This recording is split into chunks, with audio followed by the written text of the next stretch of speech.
Hi! In this demo, we're going to add some color to our scene by creating materials to use with our 3D game objects. In my scene, I've built a pyramid using 3 cubes, 2 cylinders, and a sphere, but you can see they're all still using the default gray color. We can use materials to give them new colors and change how they reflect light. First though, I'll want to make a materials folder within my assets folder. As a general rule, you'll want each type of asset to have its own folder within the assets folder, just to keep your project organized and easy to navigate.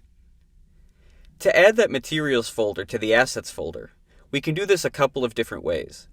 We can select the plus symbol, just like we did in the hierarchy window, and then select folder. Or, we can simply right-click on the assets folder, go to create, and at the top select folder. I'm going to name this new folder Materials. Once your new folder has an appropriate name, let's open it.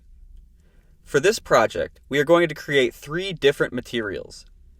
Just like when creating the folder, we can either use the plus button or right-click and create. Either way you choose, we will select Rendering, then Material.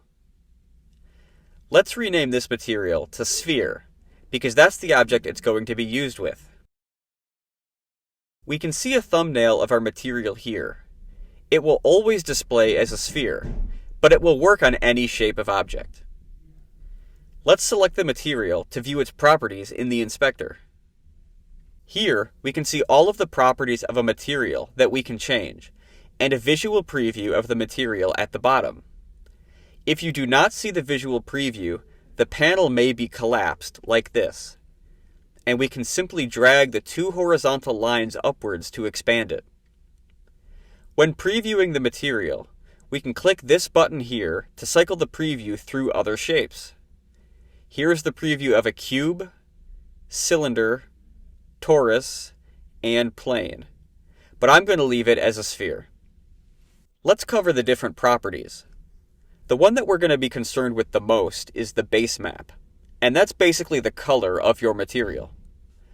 Clicking the default white color opens up a color picker window, which allows us to choose any color we like. I'm going to choose this deep red color for my sphere, and then close the color picker window. Next is the metallic map. This starts at 0 by default, and increasing it will give the material reflective properties close to that of metal. Below that is smoothness. This dictates how reflective the object is. At lower values, the object looks a bit more dull or matte, while at higher values it becomes very reflective, almost like a marble.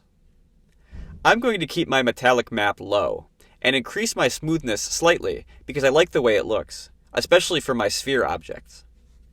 2 additional properties to consider are the specular highlights and environment reflections options. You may need to scroll to see these properties. The specular highlights property will decide whether our material shows reflections from light sources. You can see when I disable that property, the reflection of the sun in the preview disappears.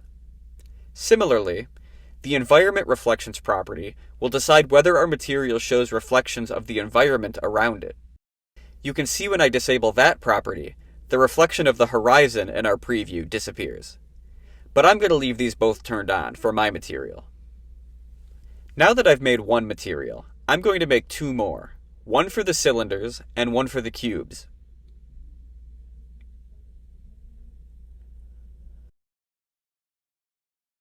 Alright, now I have all 3 of my materials created, and I've done a little bit of a different type of material for each one. To add these to your game objects, you simply click on each material and drag it over the game object in the scene view. We'll repeat this process for the cubes and cylinders as well. Now that you've seen how to add materials to your game objects in the scene view, it's time for you to create some unique materials for your game objects and add them to your pyramid in the Unity game engine.